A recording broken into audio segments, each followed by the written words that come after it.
Welcome to Capitol Preview, a weekly bipartisan discussion with Iowa legislators about the key issues facing our state. Brought to you by Mediacom. Welcome to Capitol Preview. I'm Bill Peard, Executive Vice President of the Iowa Cable and Telecommunications Association. Capitol Preview is a show where we discuss important issues to our state. Our guest today is John Landon, representative of District 37 in Ankeny. John, welcome. Thank you, Bill. Thank you for coming. Well, very nice to be here. Thanks for the invitation. Lots of stuff going on in our third full week of the Iowa legislature. I want to talk to you about a couple things, and like I said, this is a conversational thing. So if you have something you want to throw in there that we don't cover, feel free. Very good. Tax reform has to be a big one because tax reform is hot all over, nationally and statewide and locally. What should it look like? What should tax reform look like? Yeah, thanks for the question. I think it's a very good one because, you recall the governor brought this forth in her agenda in the State of the State speech.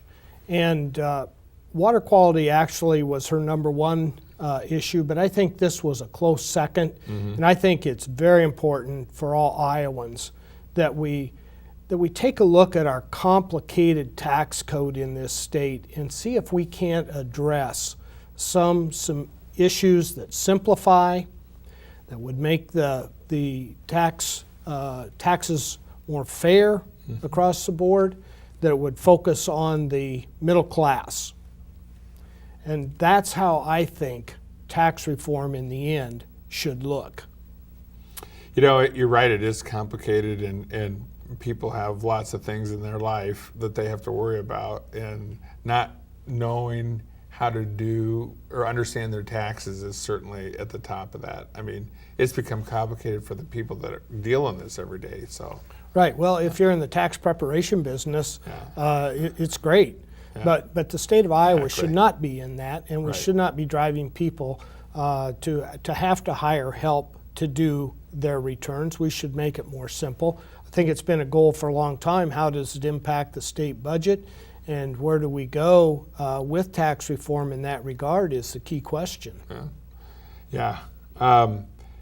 Then, so in talking about tax reform and tax overhaul, budget is our budget right now up there at the State House is a mess, and what should the size of our state budget look like?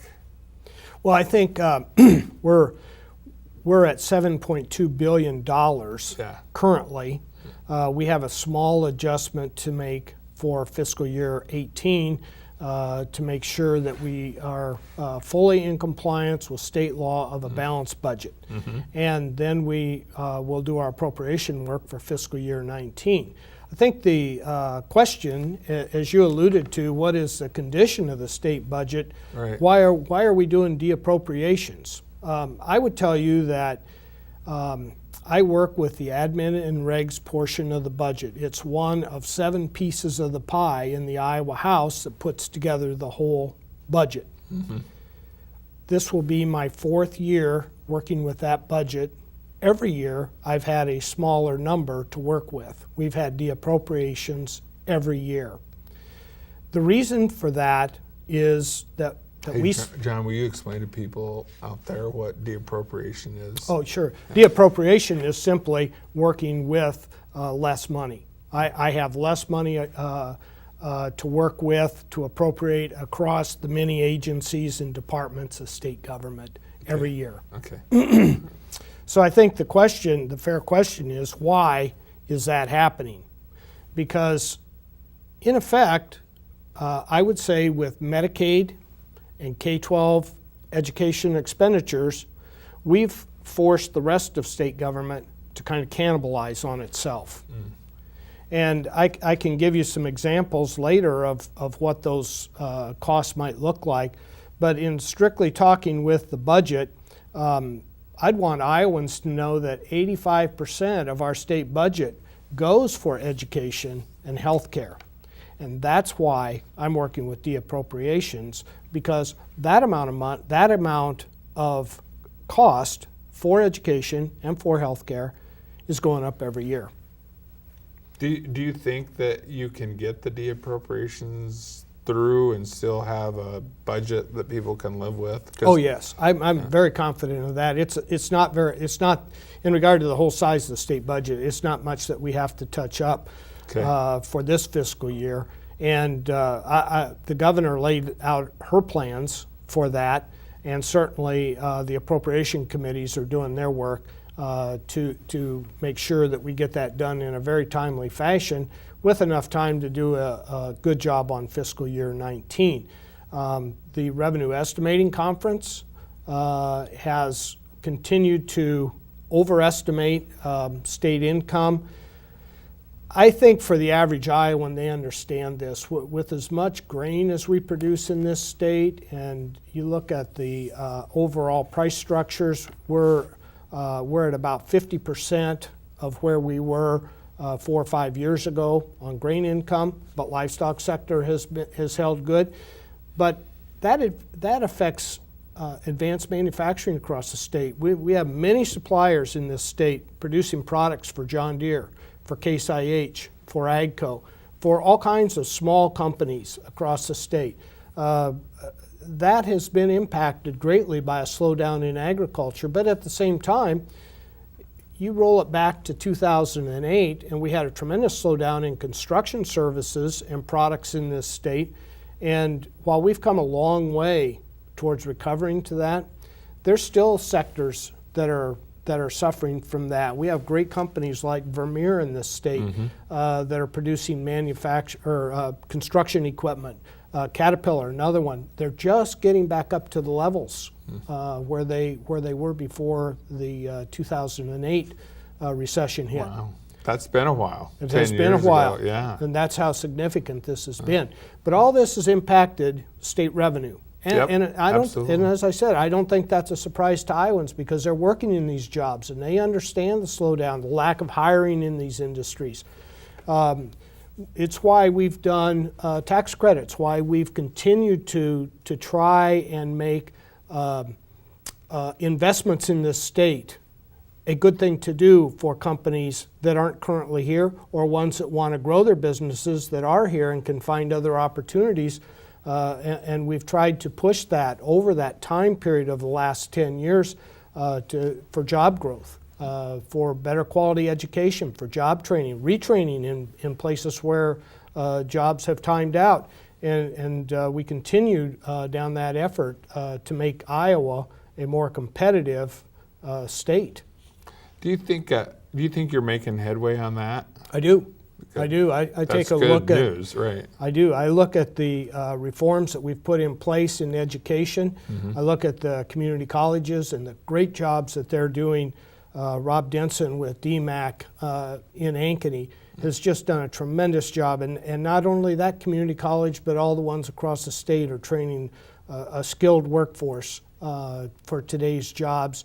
And we're going to continue to invest in that effort and partner with the governor to make sure that people today graduating from high school take a look at those jobs. They may not require a 4-year degree, but I'm confident that they can support their families and have a good career, a long-term career in jobs that we're training them for today.